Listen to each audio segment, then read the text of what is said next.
আসসালামু আলাইকুম। আজকে আলোচনার বিষয় হলো কোরআন নিয়ে, ধর্ম নিয়ে, ইসলাম নিয়ে বাটপারি।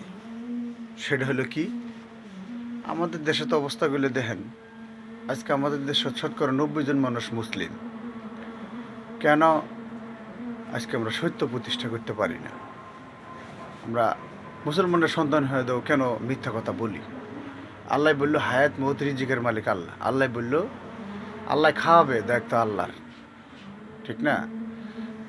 তারপরেও আমরা দুর্নীতি ছাড়তে পারি না কেন? আমাদের দেশের বয়ান আছে কি, আজকে হুজুর পীর বলতেছে যে হলো আপনি যে কোনো মূল্যে যেটাই করেন, মসজিদে 5 ওয়াক্ত সালাত আর ঘুমানো যাওয়ার আগে আয়াতুল কুরসি পড়লে কি হবে? আমরা জান্নাতে যান নাই কেন? জান্নাতে যান নাই এই কারণে আপনি মৃত্যুবরণ করেন নাই, এই কারণে আমরা জান্নাতে যাইতে পারেন নাই। তাহলে এই লোকটা দেখেন, এই কথাটা কোরআন বিরোধী হয়। কিসের জন্য কোরআন বিরোধী হয়? আল্লাহ বলতেছে আমি মুমিনের জানমাল দিয়ে জান্নাতকে করাই করি। তাহলে এটা আল্লাহ বললো মুমিনের জানমাল দিয়ে জান্নাতকে করাই করি। তাহলে এই লোকটা যখন ভাবতেছে, আমরা কিন্তু বাবা মার থেকে কিন্তু হুজুরে বেশি বিশ্বাস করি। হুজুর বলতেছে যে হলো আপনি 5 ওয়াক্ত সালাত আদায় করবেন যে কোনো মূল্যে, আর হলো এই আয়াতুল কুরসি পড়বেন ঘুমানে যাওয়ার আগে। আমরা জান্নাতে যান না কেন? মৃত্যুবরণ করেন নাই এই কারণে। তাহলে আল্লাহ বললো আমি জানমাল দিয়ে, আমি মুমিনের জানমাল দিয়ে জান্নাতকে করে করি। তাহলে আমরা হলো জান দিমু তো দূরের কথা, মাল দিমু কে লেগে, ঠিক না?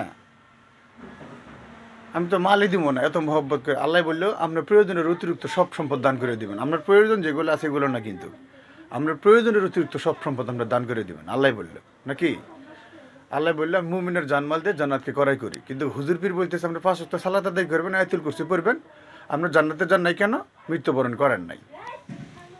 আবার একটা বিষয় দেখেন, এই যে আরেকটা বিষয় আছে কি, যে হলো আমাদের দেশে ভাই এগুলো হাদিস থেকেই বলে, কোরআন থেকে এগুলো বলার সুযোগ নেই।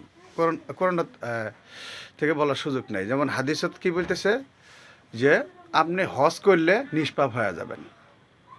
তাহলে হজ করলে যদি নিষ্পাপ হয়ে যায়গা, তাহলে এই লোকটা কি করবে? 10 লাখ টাকা সে সুদ ঘুষ খাবে, খাওয়ার পরে 5 লাখ টাকা দিয়ে হজ করে আসবে।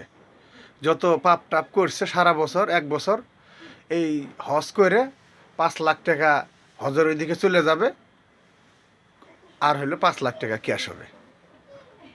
আমাদের দেশের ধর্মের অবস্থা। তাহলে এই লোকগুলো কেন দুর্নীতি ছাড়বে? আমাদের দেশে শতকরা 90 জন মানুষ মুসলিম, তার বাদ আমরা দুর্নীতি, অন্যায়, অপরাধ। আপনি যখনকার 10 টাকা, 100 টাকা, 1 কোটি টাকার জন্য যখনকার মিথ্যার আশ্রয় নেয়নি, রিজিকের মালিক আল্লাহ তার সখনকার থাকে না। আপনি 10 টাকার জন্য যদি মিথ্যা কথা বলেন, আল্লাহ বলল রিজিকের মালিক আমি। আপনি যখনকার 10 টাকার জন্য মিথ্যা কথা বলতেছেন, রিজিকের মালিক আল্লাহ হইল কি করে? সেই সময়ের জন্য আল্লাহ রিজিকের মালিক না, যখন আমরা মিথ্যার আশ্রয় নিতেছেন, ঠিক না?